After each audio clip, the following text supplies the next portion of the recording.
ওই আমার উপরে মালিক একজনে দেখছে কে কাটছে, কারা জড়িত ছিল, আমি আল্লাহর কাছে বিচার দিতেছি। লক্ষ্মীপুরের রামগঞ্জ উপজেলার তাজিয়া বেগম নামে এক বৃদ্ধাকে নির্মমভাবে জবাই করে হত্যা করেছে দুর্বৃত্তরা। একই সঙ্গে ঘর থেকে স্বর্ণ অলংকার লুট করে নিয়ে গেছে তারা। মঙ্গলবার রাত 8টার দিকে উপজেলার চণ্ডীপুর ইউনিয়নের কালোপুর পোলের গোড়া সংলগ্ন এমদাদুল্লাহ কারি সাহেবের বাড়িতে এই নৃশংস হত্যাকাণ্ড ঘটে। নিহত তাজিয়া বেগম ওই বাড়ির আব্দুল মন্নানের স্ত্রী। জানা যায় ঘটনার সময় তাজিয়া বেগম ঘরে একাই ছিলেন। তার স্বামী আব্দুল মন্নান পাশের মসজিদে ঈশার নামাজ পড়তে গিয়েছিলেন। নামাজ শেষে ঘরে ফিরে তিনি স্ত্রী জবাই করা মরদেহ পড়ে থাকতে দেখেন। ঘরের দরজা খোলা ছিল এবং আলমারি ও অন্যান্য আসবাবপত্র তছনছ অবস্থায় ছিল। পরে স্থানীয়রা ও স্বজনরা পুলিশে খবর দেন।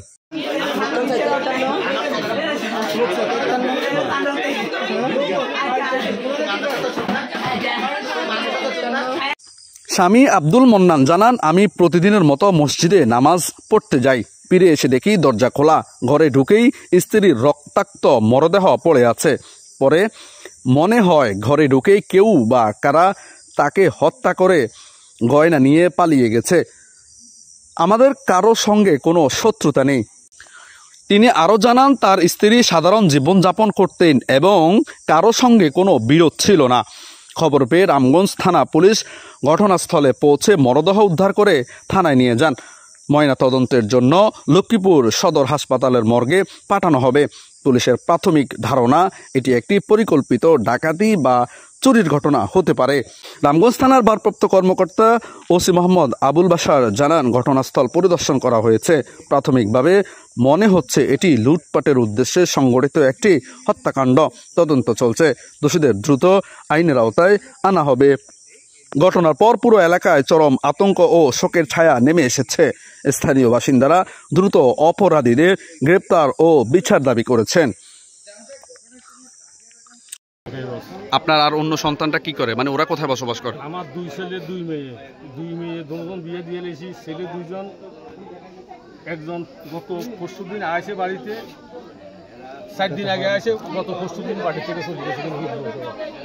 হয়ে যাইতে আমার কইছে, আব্বা আপনি আল্লাহ বাসালে করবেন এখানে দিয়ে আমি ঈদের 3-4 দিন আগে আইয়া তখন বাস আমরা বসে আসে দিছি চলে গেছি। আর ছোট ছেলে তাই বড় ছেলে তাই ওইখানে বিল্ডিং।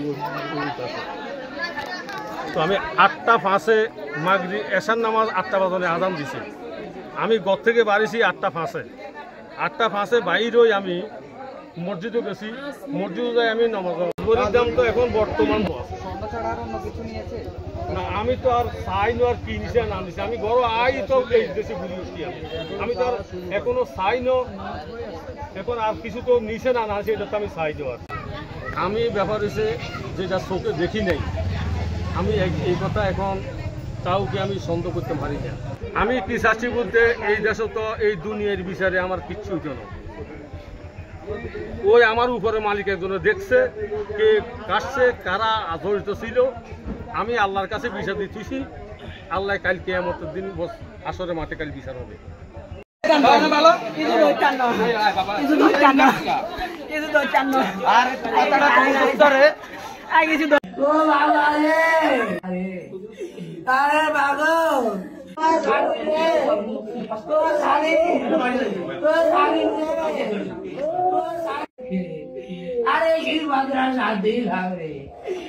আল্লাহ কাল কিয়ামতের দিন আসরে মাঠে কাল বিচার হবে।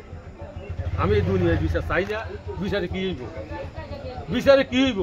আমার 1 কোটি টাকা দিব। আমি কি আমার স্ত্রী পাইয়াম? 10 কোটি টাকা দিব। আমার টাকা দিয়ে কিনতাম, টাকা দিয়ে মুততাম নিয়ে কিনতাম। টাকা দিয়ে টাকার দরকার কি আমার? মানুষ চলে গেছে টাকা দিয়ে কিনে। তাহলে আল্লাহর কাছে বিচার চাচ্ছেন? বিচার আমি আল্লাহর কাছে চাইছি। সব রয়ে গেছে কি গলার মধ্যে আসিল 1 ভরি একানি ওজন আসিল। তো একানি ধরি জানি 1 ভরি ওজনের চেইনটা আমি এবার বানাই দিই।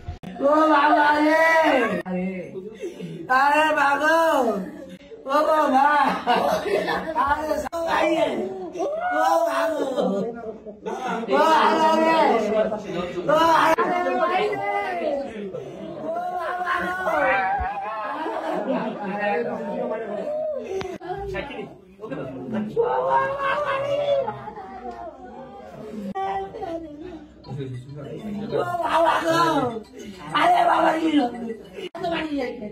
বাবা লাগে হ্যালো তুমি গো দিলগা তোমারে বলবো আর আমার বুতে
মোবাইলটা সরান